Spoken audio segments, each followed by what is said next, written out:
ولقد جئتمونا فرادا كما خلقناكم أول مرة وتركتم ما خولناكم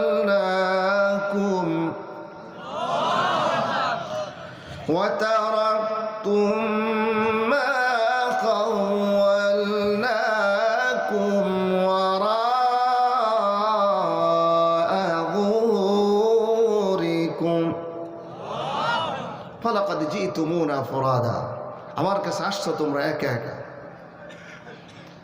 কামা খালাকনাকুম আউয়ালা মাররা, যেভাবে আমি তোমাদেরকে সৃষ্টি করেছি আমার কাছে এখন সেভাবে আসলা। ওয়া তারাকতুম মা খাওয়ালনাকুম ওয়ারাআ যুহুরিকুম, আর তোমরা ছেড়ে আসলা যা আমি তোমাদেরকে দিয়েছি। মানুষটা যত সম্পদের মালিকই হোক না কেন, মৃত্যুর পরে কিন্তু কোনো সম্পদ তার সাথে যায় না। যায়? মৃত্যুর পরে কোনো সম্পদ যায়? খালি হাতেই তো যেতে হয়।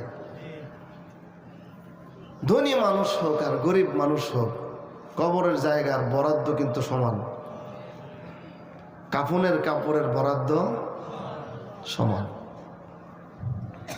মানুষ যখন এই পৃথিবী থেকে চলে যায়, হয় সে মানুষটা ভাগ্যবান হয়, মৃত্যুর সাথে সাথেই তার সুখ শুরু হয়, অথবা মৃত্যুর সাথে সাথেই তার দুঃখ শুরু হয়। মুসলিম শরীফের হাদিস,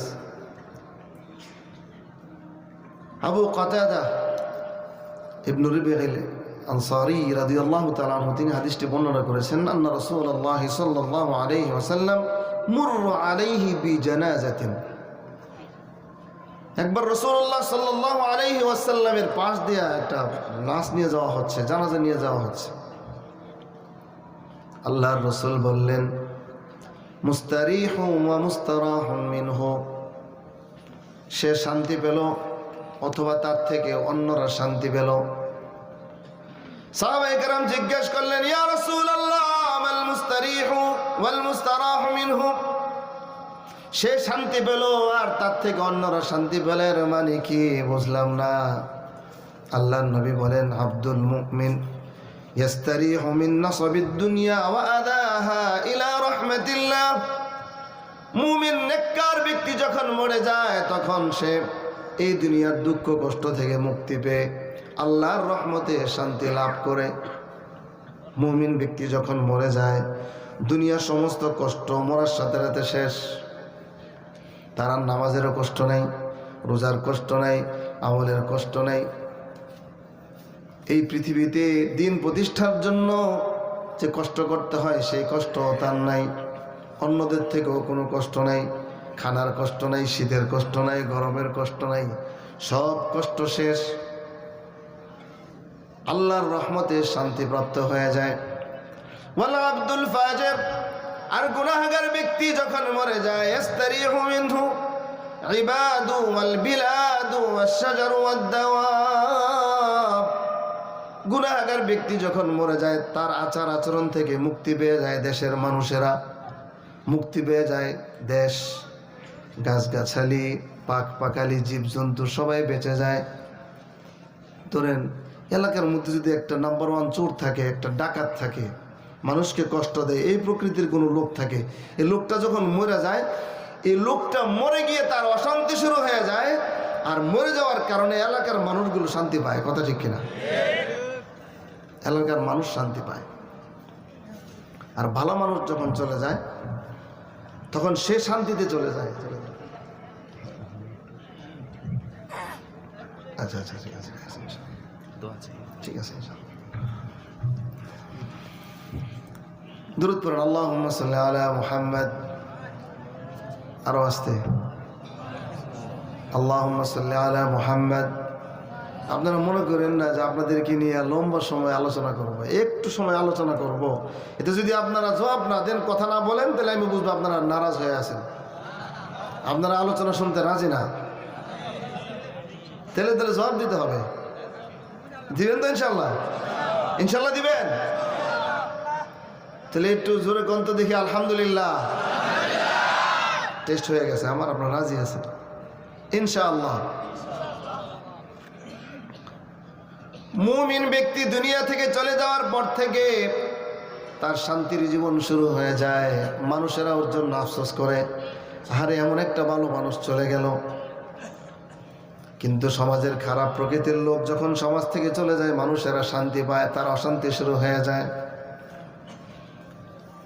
বুখারী শরীফের হাদিস, আল্লাহর নবী বলেন, ইদা উদিআতিল জানাজাতু ফাহতামালাহার রিজালু আলা আনাকিহিম, যখন কোন ব্যক্তিকে, মৃত লাশকে যখন খাটের মধ্যে রাখা হয়, আর ওই খাটটা যখন মানুষেরা কাঁধের মধ্যে বহন করে, আল্লাহর নবী বলেন, ফাইন কানাত সালিহাতান ক্বালাত কদ্দিমুনি কদ্দিমুনি, যদি ভালো মানুষ হয়, নেককার হয়, তাহলে সে বলতে থাকে আমাকে দ্রুত নিয়ে যাও সামনের দিকে।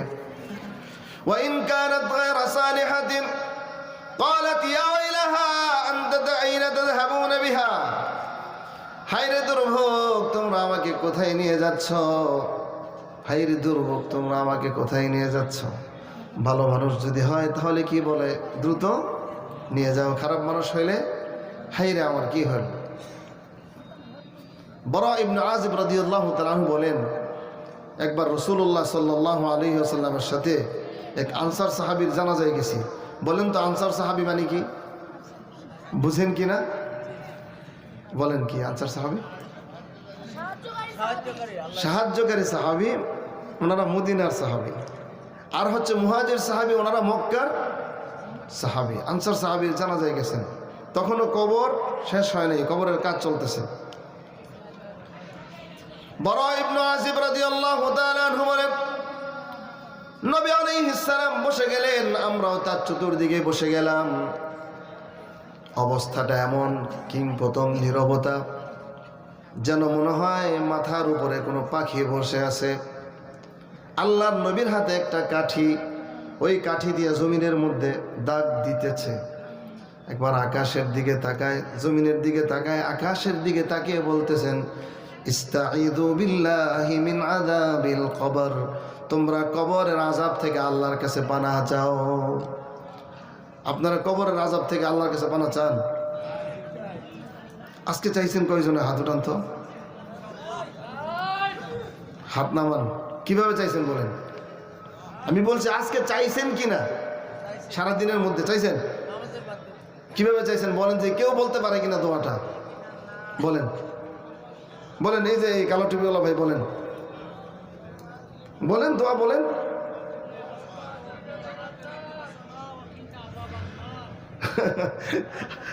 আরেকজন বলেন, আরেকজন বলেন। এটা জাহান্নাম থেকে পানা চাইছেন, ঠিক আছে। কবরের আযাব থেকে ভাই বলেন। হ্যাঁ বুঝে গেছে ভাই, এটা বুঝে, কিন্তু এখন স্মরণে নাই। আচ্ছা বলেন তো দোয়াটা কখন করতে হয়? ফজরের পর। এদিকে একজন বলেন এশারের পর। আল্লাহ নবী বলেছেন, ইযা তাশাহাদা আহাদুকুম ফালইস্তাইয বিল্লাহি মিন আরবা, তোমাদের কারো যখন নামাজের মধ্যে তাশাহুদ পড়া শেষ হয়ে যায়, দুরূদ পড়া শেষ হয়ে যায়, তখন সে যেন চারটি বিষয় থেকে আল্লাহর কাছে পানাহ চায়। কয়টা বিষয় থেকে? চারটা। কয়টা ধরেন তো, এই তিনটা ধরেন, অ্যারেস্ট করেন। এই তিনজনকে তিন দিকে পাঠাই দেন, তিনজনকে তিন দিকে পাঠান, একসাথে থাকলে ডিস্টার্ব হবে। না না থাক, ধমক দিয়েন না ভাই। তুমি ছোট ভাই, তুমি ওই সাইডে যাও, ওই সাইডে যাও, তুমি কষ্ট পায় না, ডোন্ট মাইন্ড, ওদিকে বসো। আল্লাহ রাসূল বলেছেন, ইযা তাশাহাদা আহাদুকুম ফালইস্তাইয বিল্লাহি মিন আরবা, তোমাদের কেউ যখন সালাতের মধ্যে, নামাজের মধ্যে তাশাহুদ পড়া শেষ, মানে আল্লাহুম্মা সাল্লি আলা মুহাম্মদ এটা সহ তাশাহুদ শেষ, তখন সে যেন চারটি বিষয় থেকে আল্লাহর কাছে পানাহ চায়। চারটি বিষয় কি? আল্লাহুম্মা ইন্নী আউযু বিকা মিন আযাবিল কবর, বলেন আল্লাহুম্মা ইন্নী আউযু বিকা মিন আযাবিল কবর, বলেন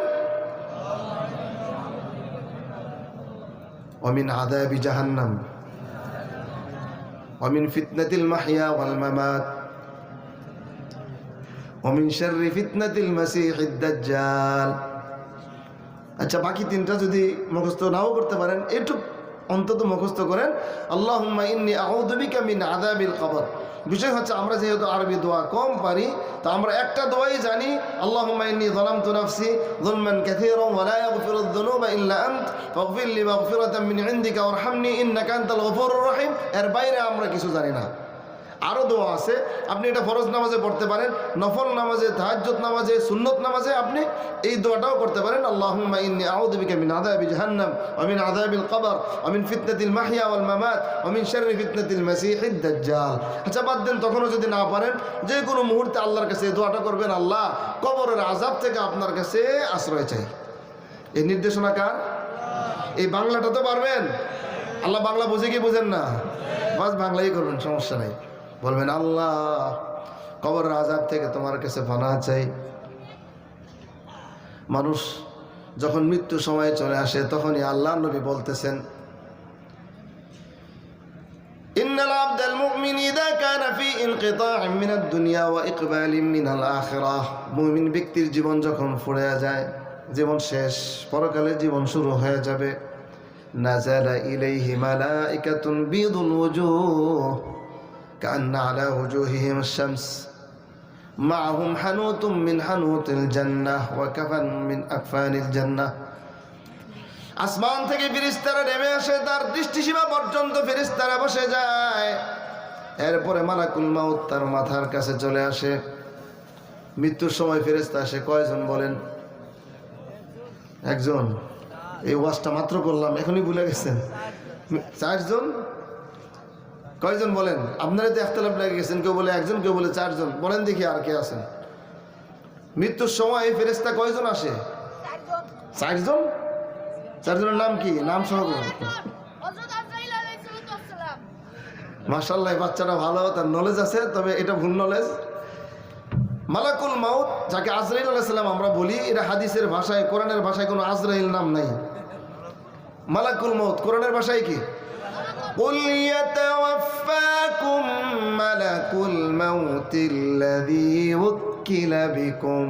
রব্বুল আলামিন জান কবজ করার জন্য দায়িত্ব দিয়েছেন কাকে? মালাকুল মাউত। এটা হচ্ছে জান কবজ করার দায়িত্বপ্রাপ্ত ফেরেশতা। আমরা বলি আজরাইল আলাইহিস সালাম, এটার একটা ভিত্তি আছে, বিভিন্ন অন্যান্য কিতাবে এটা পাওয়া যায়, আমরা আজরাইল আলাইহিস সালাম বলি। মালাকুল মাউত তো আসেন, ওনার সাথে এত ফেরেশতা আসেন দৃষ্টিসীমা পর্যন্ত, অর্থাৎ চোখে যদ্দূর দেখা যায় ততটুক পরিমাণে ফেরেশতারা এসে বসে যায়। বলেন তো কয়জন? এইবার ঠিক আছে, অগণিত। কতজন আমরা জানি না, বলেন কতজন? এরপরে মালাকুল মাউত মাথার কাছে এসে বসে, বসে কি বলে? আইয়ুহান নাফসুল মুতমাইন্নাহ, আইয়াতুহান নাফসুল মুতমাইন্নাহ ইরজিই ইলা মাগফিরাতিন মিনাল্লাহি ওয়া রিদওয়ান।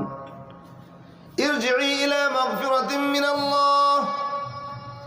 হে প্রশান্ত আত্মা, বের হয়ে আসো আল্লাহর মাগফিরাতের দিকে, আল্লাহর ক্ষমার দিকে, আল্লাহর সন্তুষ্টির দিকে বের হয়ে আসো। তখন ওই ব্যক্তির জানটা এমনভাবে বের হয়ে আসে, যেমন পানির যে চামড়ার পাত্র, মুখটা খুলে দিলে পানি যেমন আস্তে করে বের হয়ে যায়, ওই ব্যক্তির জীবনটা, জানটা এত সহজে বের হয়ে যায়। কোন সুবহানাল্লাহ। আমি কিন্তু এই প্রথম বললাম, আর বলবো না যে বলেন সুবহানাল্লাহ। আপনারা বলবেন, কোথায় সুবহানাল্লাহ বলার দরকার, আমার জন্য বলতে না হয় যে বলেন। ইনশাআল্লাহ প্র্যাকটিসটা দেখা যাবে জায়গা মতো বলতে পারেন কিনা। বলবেন তো ইনশাআল্লাহ? আরে ভাই, সুবহানাল্লাহ বললে লাভ আছে নাকি নাই? কি লাভ বলেন তো?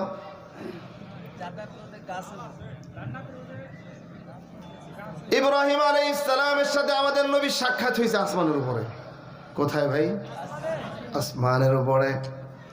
ইব্রাহিম আলাইহিস সালাম আমাদের নবীকে বললেন, ইয়া মুহাম্মদ আকরি উম্মাতাকা মিন্নিস সালাম। হে মুহাম্মদ, আমার পক্ষ থেকে আপনি আপনার উম্মতদেরকে সালাম জানায় দিবেন। আর বলবেন, জান্নাতের মাটি বড় উর্বর, জান্নাতে যেন তারা বাগান তৈরি করে। জান্নাতে আপনি কেমনি বাগান তৈরি করবেন? আমরা আছি এই জমিনে, আর জান্নাত যে কোথায়? ওই জান্নাতের বাগানে আমরা কিভাবে, ময়দানে কেমনি বাগান তৈরি করব? দুনিয়ায় আমরা বাগান তৈরি করি, জৈব সারের প্রয়োজন হয়, হাল চাষের প্রয়োজন হয়, কিন্তু জান্নাতে কিভাবে বাগান তৈরি করব বলেন? ইব্রাহিম আলাইহিস সালাম শিখায় দিয়েছেন কিভাবে জান্নাতে বাগান তৈরি করতে হয়। ইব্রাহিম আলাইহিস সালাম বলে দিয়েছেন, আপনি আপনার উম্মতকে এই খবরটা জানিয়ে দিবেন। উম্মত যখন বলবে সুবহানাল্লাহ, একটা গাছ হয়ে যাবে। যখন বলবে আলহামদুলিল্লাহ, গাছ হয়ে যাবে। যখন বলবে লা ইলাহা ইল্লাল্লাহ, গাছ হয়ে যাবে। যখন বলবে আল্লাহু আকবার, গাছ হয়ে যাবে। অন্য বর্ণনা আছে যখন বলবে লা হাওলা ওয়ালা কুওয়াতা ইল্লা বিল্লাহ। দোয়াটা পারেন? কে কে পারেন হাত উঠান। এবার হাত নামান।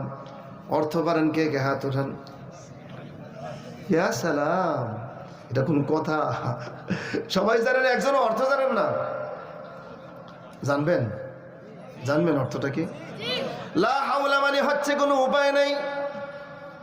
বলেন লা হাওলা মানে কি? গুনাহ থেকে বাঁচবার কোনো উপায় নাই। বলেন গুনাহ থেকে বাঁচবার কোনো ওয়ালা কুওয়াতা, ওয়ালা কুওয়াতা বলেন, কোনো শক্তি নাই। কুওয়াত এটা অনেকে বুঝে যে কুওয়াত মানে শক্তি, তাই না? এটা আরবি শব্দ হইলেও অনেকে বুঝে। লা মানে না, তো ওয়ালা কুওয়াতা কোনো শক্তি নাই মানে নেক আমল করার কোনো শক্তি কারোই নাই। ইল্লা বিল্লাহ, টোটাল অর্থ হবে গুনাহ থেকে বাঁচার কোনো উপায় নাই, নেক আমল করার কোনো শক্তি নাই আল্লাহর সাহায্য ছাড়া।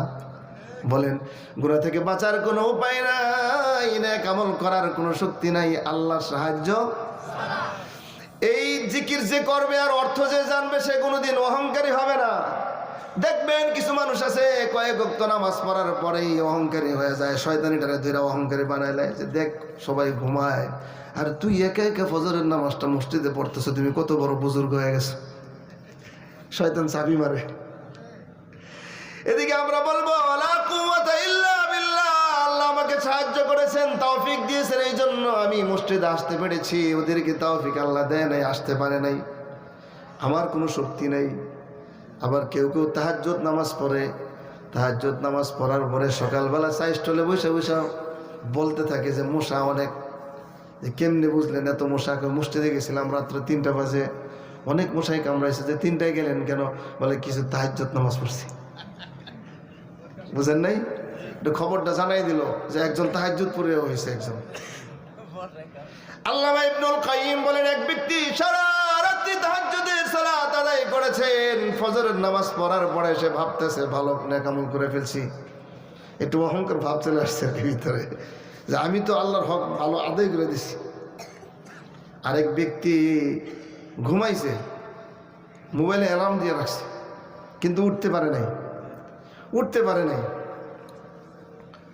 ফজরের নামাজটা পড়ার পরে চিন্তা করতেছে, আহারে নামাজটা পড়তে পারলাম না। আল্লামা ইবনুল কাইয়িম বলেন, এই দুই ব্যক্তির মধ্যে ওই ব্যক্তি শ্রেষ্ঠ যে ব্যক্তি সারা রাত্রি তাহাজ্জুদ পড়তে পারলো না, কিন্তু আক্ষেপ করলো, আহারে আল্লাহর হক তো আমি দিতে পারলাম না, আল্লাহ এটা পছন্দ করে বেশি। বড়াই করা আল্লাহ পছন্দ করে না। কিন্তু কিছু মুমিন মুত্তাকি আমরা আছি, আমরা একটু যদি খালি একটু দাঁড়িয়ে রেখে দিতে পারি, আর একটু সুন্নতি লেবাস ধরতে পারি, আর 5 ওয়াক্ত নামাজ পড়তে পারি, মনে করি একেবারে জান্নাতুল ফেরদাউস আমারটা হয়ে গেছে, বরাদ্দ হয়ে গেছে। এত সহজ না। আল্লাহর রহমত ছাড়া শুধু আমল দিয়ে হবে না, আমলেরও প্রয়োজন, আল্লাহর রহমত প্রয়োজন। আল্লাহর রহম করেন বিনয় ব্যক্তির উপরে, অহংকারের উপরে না। আল্লাহ অহংকারী পছন্দ করেন না। আর ইবাদতের অহংকার তো আরো বড়। সাহাবায়ে কেরাম এত ইবাদত করতেন, এরপরে ভয়ের মধ্যে থাকতেন আল্লাহ আমার ইবাদত কবুল করছে কিনা। আর আমরা একটু একটু নেক আমল করতে পারলে রে ভাই কি অবস্থা। এই যে আমরা আজকে এখানে আসতে পারছি, আল্লাহর সাহায্য ছাড়া আসতে পারতাম? আল্লাহর সাহায্য ছাড়া আসতে পারতাম? তাহলে আল্লাহ আমাদেরকে পছন্দ করছেন, বিদায় তো এখানে আসার সুযোগ দিছেন। আবার বলেন আলহামদুলিল্লাহ। কষ্ট হইতেছে আপনাদের? তাহলে সুবহানাল্লাহ আলহামদুলিল্লাহ বললে জান্নাতে কি হয় ভাই? গাছ যত বেশি হবে দেখবেন আপনার মন ওই বাগানের দিকে পড়ে যাবে। হায় হায় হায় হায়, আপনি যখন শুধু সুবহানাল্লাহ বলবেন, আলহামদুলিল্লাহ বলবেন, লা হাওলা ওয়ালা কুওয়াতা ইল্লা বিল্লাহ, বেশি বেশি বলার কারণে জান্নাতে বাগান বাড়ি হয়ে গেছে বিশাল বড়। একটা জিনিস খেয়াল রাখবেন, মানুষের সম্পদ যেখানে মনটাও পড়ে থাকে, মাশাআল্লাহ, আমি অর্ধেক বাকিটা আপনারা। মানুষের সম্পদ থাকে যেখানে মন পড়ে থাকে, দেখবেন অনেক শিল্পপতি আছে আপনাদের গ্রামের, বাড়িতে আসে সকালবেলা, বিকালবেলা আবার ওই কারখানায় চলে যেতে হয়, কারণ সম্পদ যেখানে মানুষের মন পড়ে থাকে। এই জন্য ওলামায়ে কেরাম বলেন, বুজুর্গরা বলেন, সম্পদ বাড়াও, পরকালের সম্পদ। যখন দেখবা সম্পদ ওদিকে বাড়তেছে, মনের আকর্ষণ, হৃদয়ের টান জান্নাতের দিকে, পরকালের দিকে বাড়তে থাকবে। দুনিয়ার সম্পদের দিকে আস্তে আস্তে মানুষ কম ঝুঁকবে। কিন্তু যার ওখানে ফসল কম, তার ভয় বেশি, ওখানে তার ফসল সব দুনিয়াতে। দুনিয়াতে ফসল, তো ফসল সব দুনিয়াতে আছে, দুনিয়া থেকে যাইতে চায় না। কিন্তু যার ফসল দুনিয়াতে নাই, খালি পরকালে ফসল আছে, সব ফসল পরকালে, তার পরকালে যাওয়ার কোনো ভয় আছে ভাই? তাহলে একবার সুবহানাল্লাহ বললে কি হয়? সোনার গাছ হয়। জাগা সোনার গাছ আল্লাহ দিলে দিতে পারে না? জান্নাতে সোনার গাছও আছে। তো দেখুন গাছ কত বড়। আল্লাহ নবী বলেন, একজন যুবক তেজস্বী ঘোড়া, এই তো বুঝছে তেজস্বী ঘোড়া, বুঝেন আরবরা ঘোড়া পালে অনেক যত্ন সহকারে। প্রথমে জনমের খাওয়ান খাওয়ায়, যেমন আপনারা কুরবানির সময় গরুরে খাওয়ান, খাওয়ায় রে ভাই, এত মোটা কাটা করে, এটা এমন এক অবস্থা, আঙ্গুল ঢুকাই দিলেও লাভ দেয় না, শরীরে এনার্জি নেই, স্ট্রেট স্ট্রেট খাওয়ায়া একবার অবস্থা। এটা স্বাস্থ্যের জন্য কি ক্ষতিকর নাকি লাভজনক? ভালো, কল্যাণকর না অকল্যাণকর? খুব মোটা করা কি খাওয়ায় না খাওয়ায়। আরবদের ইয়া হচ্ছে বুট টুট খাওয়ায়া, ভালো কিছু খাওয়ায়া ঘোড়াকে মানে মজবুত করে মোটা করে, এরপরে আবার ব্যায়াম করাইতে করাইতে, না খাওয়াইতে না খাওয়াইতে এটাকে আবার চিকন করে ফেলে। তো কি হইল, প্রথমে খাইলো মোটা হইলো, এরপরে ব্যায়াম করায় এটাকে বিভিন্নভাবে চিকন করায়, তখন তার শরীরের শক্তি আর শক্তি, এটাকে বলে তেজস্বী ঘোড়া। তেজস্বী ঘোড়ার উপর একজন নওজোয়ান উঠে 100 বছর দৌড়াবে, 100 বছর দৌড়াতে দৌড়াতে গাছের ছায়া শেষ করতে, এখনো সুবহানাল্লাহ কয়টা দেখছেন? জায়গা বুঝতে হবে। আমরা বক্তারা মুশকিল করছি, শ্রোতাদেরকে আমরা বলি, বলেন আলহামদুলিল্লাহ, বলেন সুবহানাল্লাহ। আমার অভ্যাস একটা, আমি বলি না, বলার ইচ্ছা করে না, আমি কেন বলবো? আপনারা বলবেন, আপনারা বুঝেন না কখন আলহামদুলিল্লাহ বলতে হয়? ভাই কখন আলহামদুলিল্লাহ বলতে হয় বলেন তো? মাশাআল্লাহ, সুসংবাদ বা সুখের কোনো কিছু জানলে আল্লাহ শুকরিয়া আলহামদুলিল্লাহ। এই জায়গায় যখন যাইবেন টপ করে আপনি বলে ফেলবেন, বাস এই তো। আর সুবহানাল্লাহ দেখবেন অল্প আমলে অনেক একটা বড় সওয়াবের কথা আল্লাহ নবী বলছে। তাহলে এখানে কি হবে? নাকি নাউজুবিল্লাহ বলবেন? অনেক মুসলমান আছে কোন জায়গায় সুবহানাল্লাহ বলতে হয়, কোন জায়গায় আলহামদুলিল্লাহ বলতে হয়, কোন জায়গায় আল্লাহু আকবার বলতে হয়, এগুলোও বুঝে না। কেমন আছেন? আসি ইনশাল্লাহ। বুঝেন নাই কি বলে? আসি আর আসেন ইনশাল্লাহ হয় না, আসি আলহামদুলিল্লাহ। কারণ আসি হচ্ছে অতীতের খবর, আর ইনশাল্লাহ ভবিষ্যতের কোনো বিষয় যদি হয় সেই বিষয়ে আমি ইনশাল্লাহ, আল্লাহ যদি চান। কথা বুঝছেন? তাহলে এগুলো শেখা দরকার আছে কি নাই? বুঝছি আপনারা কষ্ট পাইতেছেন। ওয়াজ থেকে শুরু করছে কি অন্য আলাপ। তাহলে কি বললাম, কোত্থেকে আসছে আপনাদের খেয়াল আছে? কোত্থেকে আসছি খবরই নাই। গাছের গোড়ায় জানা গে ওয়াজটা কোত্থেকে শুরু করছি? আসছি হচ্ছে ওই যে মালাকুল মউত রুটা বের করছে, এটা আসছে না?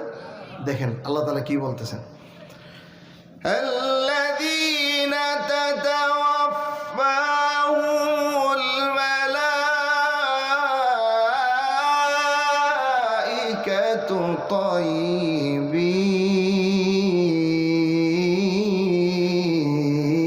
তাইয়্যিবিন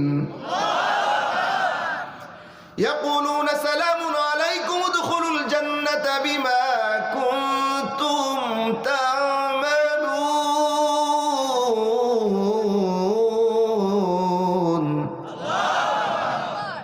ভালো অবস্থায় যখন ফেরেশতারা আয়েশা পায় ব্যক্তিকে, ভালোটা কি? তাইয়্যিবিন, ভালো অবস্থায় মানে হচ্ছে যে শিরিক মুক্ত অবস্থায় পাইছে, বান্দা শিরিক করে নাই, নেক আমলের উপরে ছিল। তখন ফেরেশতারা বলে সালামুন আলাইকুম উদখুলুল জান্নাহ বিমা কুনতুম তা'মালুন, তোমার উপরে শান্তি বর্ষিত হোক। উদখুলুল জান্নাতা, জান্নাতে যাও। আচ্ছা এখন বলেন, মৃত্যুর সাথে সাথে কি জান্নাতে, নাকি হাসর শেষ হওয়ার পরে কিয়ামত ময়দান শেষ হবে, বিচার আচার হবে, এরপরে একদল যাবে জান্নাতে আর একদল যাবে? তো এখানে ফেরেশতারা এসে বলবে উদখুলুল জান্নাহ। আরেক আয়াত আছে সূরাতুল ফজরে, ইয়া আইয়াতুহান নাফসুল মুতমাইন্নাহ ইরজিই ইলা রাব্বিকি রাদিয়াতাম মারদিয়াহ ফাদখুলু ফি ইবাদি ওয়াদখুলি জান্নাতি। তো জান্নাতে যাবেন মানে মৃত্যুর সাথে সাথে কি বান্দা জান্নাতে চলে যায়? আরেক আয়াত, এই আয়াতটা বললাম সূরাতুন নাহল আয়াত নাম্বার 32। এখন বলবো হচ্ছে সূরাতুল ফুসসিলাত, সূরাতুল ফুসসিলাত আয়াত নাম্বার 30। আল্লাহ তাআলা বলেন তাতানাজ্জালু আলাইহিমুল মালাইকাতু আল্লা তাখাফু ওয়া লা তাহজানু ওয়া আবশিরু বিল জান্নাহ। ওয়া আবশিরু বিল জান্নাহ, জান্নাতের সুসংবাদ গ্রহণ করো। তো মৃত্যুর সময় জান্নাতের সুসংবাদ দিতে থাকে। মৃত্যুর সময় কি করতে থাকে ভাই? জান্নাতের সুসংবাদ দিতে থাকে। তো জান্নাতের সুসংবাদ পাইলে তখন ওই মৃত ব্যক্তির কেমন লাগবে? কষ্ট লাগবে না আনন্দ লাগবে? আনন্দ লাগবে। ও যখন বের হয়ে যাবে ওই রূহ থেকে